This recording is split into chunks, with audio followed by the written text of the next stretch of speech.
আমার নিজের চোখে দেখা, মানুষ যেমন কর্ম করবে মানুষ সেরকম ফল পাবে। হয়তো তুমি একটু কষ্ট করবে, কিন্তু ভগবান তোমার জন্য সঠিক ফলটা একদম রেখে দেবে এখানে, ঠিক আছে? যারা প্রতারণা করে, যারা জীবনে সুখে থাকতে পারে না, তারা হয়তো আজ সুখে আছে, কাল তাদের এমন দুর্দশা করে দেবে ভগবান, তা তুমি ভাবতেও পারছো না। আর এগুলো কোনো অভিশাপ না, এগুলো সময় করিয়ে দেয়। আমি দেখে নিয়েছি, আমি জলজান্ত দেখে নিয়েছি, আমার চোখের সামনেই আছে। তার একটা বিশাল বড় উত্তর কারোর জীবন নষ্ট করে।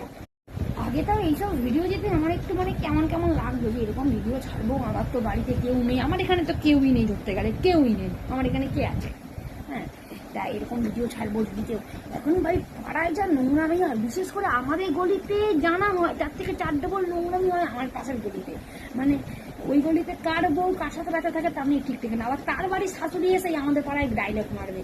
হ্যাঁ, আমার তো মনে হয় না, কি বলবো, আগের দিন সেই বুড়িটাকে আমি দেখে দিই, দেখে মনে ছিল আমি ঝেঁটা দিয়ে একদম পুরো মুখটা বলে দিই। আর এটা এখন ম্যাক্সিমাম পাড়ার একটা কমন বিষয় হয়ে গেছে। তোমার বাড়িতে যদি থাকে শ্বশুর শাশুড়ি ননদ ভাসুর দেওর, তুমি পাড়ার মধ্যেই কত নাম করতে পারবে, কোনো অসুবিধা নেই। তুমি সমাজে তো নোংরা তো, হ্যাঁ সমাজ তো নোংরা।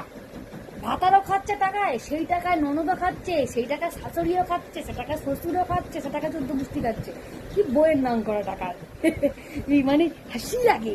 আবার এদের আর আমাদের গলি নিয়ে খুব মেথা মেথা বলি, শোন আমাদের গলিতে না, আর যাই হোক আমাদের গলিতে না কেউ কারোর বন নিয়ে আমরা কেউ শুনি না, বুঝেছিস? এই একটা জিনিস আছে আমাদের গলির মধ্যে, এই নোংরামিটা তোদের গলির মতো নোংরামি হয় না।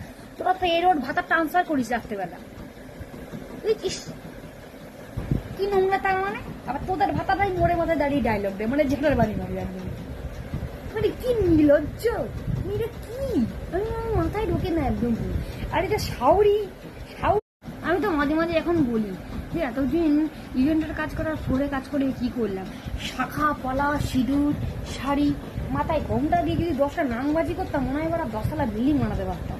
এদের সব দেখি খালি, ও কি ট্যালেন্ট, লজ্জাও নেই, পারবো নরম করতে, কিন্তু লজ্জাও নেই। দাদা দাদা বলে গায়, আজ পর্যন্ত মনে হয় না এই মুখ দিয়ে যারে দাদা বলেছি বা যারে ভাই বলছি, সে রক্তের হোক আর বাইরের হোক, ভাই বলেছে তো ভাইরে ভাই রেখেছি।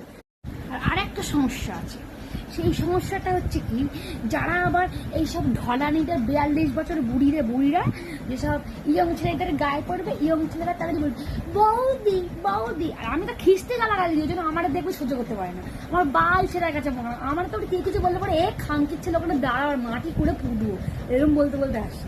হ্যাঁ, আমি ওখানে পুজো দেবো, মাটি করে এখন ঘেঁটি ধরে ঘুটি দেবো ওখানে নেবো। আর না আবার ঝেঁটা নিয়ে আমার বাড়িতে এমনি কুয়ো আছে, করে আমি এমনি করি, এখন